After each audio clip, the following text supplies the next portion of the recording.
ఆనాడు ఎంతోమంది పొట్టి శ్రీరాములు గారైతే నీతి అమరజీవి అందరూ కూడా ఒక తెలుగు వారికి ఒక ప్రత్యేక రాష్ట్రం కోసం పోరాడారు. అలాగే ఆంగ్లేయులు గుండె ఎదురొట్టారు. స్వాతంత్ర పోరాటంలో పాల్గొన్నారు. తారక రామారావు గారు ఏదైతే చిన్నపు చూస్తున్నారో మన తెలుగు జాతిని ఆత్మ గౌరవం కోసం ఆయన తెలుగుదేశం పార్టీని స్థాపించారు. తెలుగు వాళ్ళకు ఒక గుర్తింపు తీసుకొచ్చారు. అలాగే మన చంద్రబాబు నాయుడు గారు తెలుగు వాళ్ళ ఒక ఆత్మ విశ్వాసాన్ని పెంచారు. వాళ్ళ తెలివితేటల్ని ప్రపంచ వ్యాప్తంగా ఆయన తెలియజేశారు. మరి ఇప్పుడు పరిస్థితి వాళ్ళ చాలా దారుణంగా ఉంది. ఇక ఇక సమయం లేదు మిత్రమా. నిజమా వీరస్వర్గమా అని తేల్చుకునే పరిస్థితి ఇప్పుడుంది. అందరూ కూడా ఇదంతా గమనించండి. గమనించట్లేదని కాదు, గమనిస్తున్నారు. కానీ ఈ యొక్క ఉచిత పథకాల మాయలో పడవద్దు మీరు. ఎందుకంటే ఆనాడు చంద్రబాబు నాయుడు అంత అభివృద్ధి చేశారు. ఈ రోజు నేను చెప్పినట్టు రాష్ట్రంలో జరుగుతుంది ఏమీ లేదు. సర్వనాశనం, కష్టం, నష్టం. అది విద్యలో కానివ్వండి, వైద్యంలో కానివ్వండి, లేకపోతే గుడిలో కానివ్వండి, బడిలో కానివ్వండి, అన్ని విధాలుగా అన్ని రకాలుగా ఈ రాష్ట్రాన్ని సర్వనాశనం చేస్తున్నాడు ఈ సైకో. వాళ్ళలో కూడా ఉంది, వాళ్ళ పార్టీలో కూడా. ఇవాళ ఎంతోమంది ఎమ్మెల్యేలు వాళ్ళు కొంతమంది ప్రకటించడం జరిగింది. మరి ఎవరెవరో వర్గాలు వాళ్ళ సీట్లు మాత్రం మార్చలేదు. మీరు నమ్ముకున్నారు కొన్ని వర్గాలు ఆ పార్టీని, వాళ్ళని మాత్రం మార్చారు. సో సామాజిక న్యాయం ఎక్కడ జరుగుతుంది అని నేను ప్రశ్నిస్తున్నాను. మీరు ఆత్మ పరిశీలన చేసుకోండి. ఏం జరుగుతుంది ఇక్కడ అన్నది. ఉద్యమిద్దాం అందరూ. ఆనాడు నాకు నేను చదువుకున్నప్పుడు నా పాఠ్యాంశంలో ఒక ఫ్రెంచ్ మహారాజు లూయి ద 16th ఇలాగే ఈ పిచ్చోళ్ళగే తాడపల్లికి అదే అతని సామ్రాజ్యం ఏదో కూపస్థ మండుకంలాగా కప్ప బావి తన ఉన్న బావే తన సర్వస్వం అనుకుంటుంది, తన ప్రపంచం అనుకుంటుంది. అలా అనుకుంటున్న అటువంటి ఆ లూయి ద 16th బయటికి లాక్కొచ్చి జనం తల నరికారు. అప్పుడే మొదలైంది ఫ్రెంచ్ రెవల్యూషన్. అటువంటి పరిస్థితి వేళ ఇక్కడ ఉంది.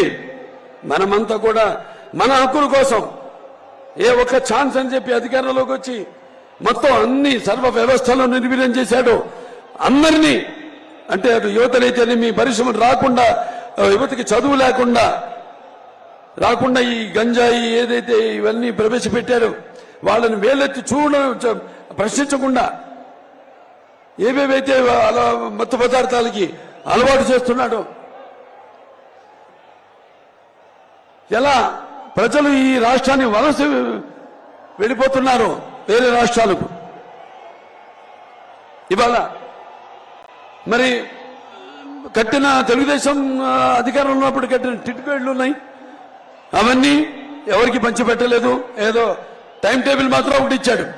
ఈ నెల ఈ జిల్లాల్లో టిట్కోయిడ్లు మేము అందరికీ పంచుతామని. ఇప్పటిదాకా ఒక్క ఇల్లు పంచిన బాబానికి పోలేదు. ఎవరు చెప్పాను నేను చాలా సందర్భాల్లో. ఇప్పుడు ఇచ్చినా కూడా మీరు వెళ్లే మీరు నివాసయోగ్యమైన ఇల్లు కావాలి. దయచేసి ఎళ్ళకండి, తీసుకోకండి ఆ ఇల్లు. అతనికి కావాల్సింది అతను చూపిస్తున్నంత బూడకపు ప్రేమ. మళ్ళీ ఎలక్షన్లు వస్తున్నాయి, బోర్డని పథకాలు అందరికీ ప్రకటిస్తున్నాడు. ఇదిగో మళ్ళీ వచ్చాక కాదు, ఇప్పుడున్న ఇప్పుడు అయిపోతున్నాయి. ఇంకా 3 నెలల్లో ఎన్నికలు రాబోతున్నాయి మనకి.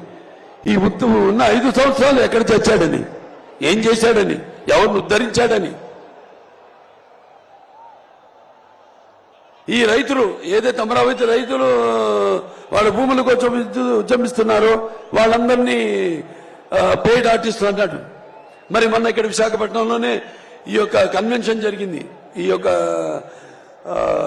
ఇండస్ట్రియల్ కన్వెన్షన్, పరిశ్రమల కన్వెన్షన్ జరిగినప్పుడు మేము అడిగాం, అసెంబ్లీ సాక్షిగా అడిగాం, ఏమయ్యా ఎంతమందితో ఎంఓయూ అయింది, ఎంతమందితో అగ్రిమెంట్ అయ్యారు మీరు, దానివల్ల మన రాష్ట్రానికి ఎంత రాబోతుందని అడిగితే దానికి జవాబు లేదు. అది ముందు ప్రవేశపెట్టలేదు మా సభ్యుల ముందు. సో ఇలా గమనించండి అందరూ. మరొకసారి ఈ యొక్క ఉచిత పథకాల మాయలో పడి మీ యొక్క తెలివిని, మీ జ్ఞానాన్ని, మీ విజ్ఞానాన్ని మీరు పాడు చేసుకోకండి. ఇక మనం భయపడాల్సిన పని లేదు. నేను చెప్పాను, అందరం మనం ఉద్యమిద్దాం. ఇవాళ జనసేన పార్టీ అలాగే తెలుగుదేశం పార్టీ కలిసి ఉమ్మడిగా ఈ యొక్క మహాప్రజాశక్తుల ఈ యొక్క కలయిక ఇవాళ బ్రదర్ని నేను అభినందిస్తున్నాను. ఆయనకి నాకు చాలా స్వరూపాలు ఉన్నాయి.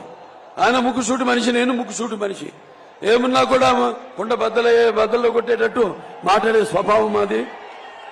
ఎంతకైనా తెగిస్తాం. ఇక ముందు మేము తప్పకుండా ఏదైతే లోకేష్ బాబు చేపట్టిన ఈ యొక్క యువగణం పాదయాత్ర స్ఫూర్తి ఏదైతే యువత పొందారో, వాళ్ళకు ఒక నమ్మకం కలిగిందో, ఈ అన్ని సంగమాలన్నీ కూడా కలిసి సంగమించి రేపు రాబోతున్న ఎన్నికల్లో తిరిగి మనకు పునర్వైభవం మనం తీసుకురావాలని, మన జాతికి అయితేనేమి అలాగే మన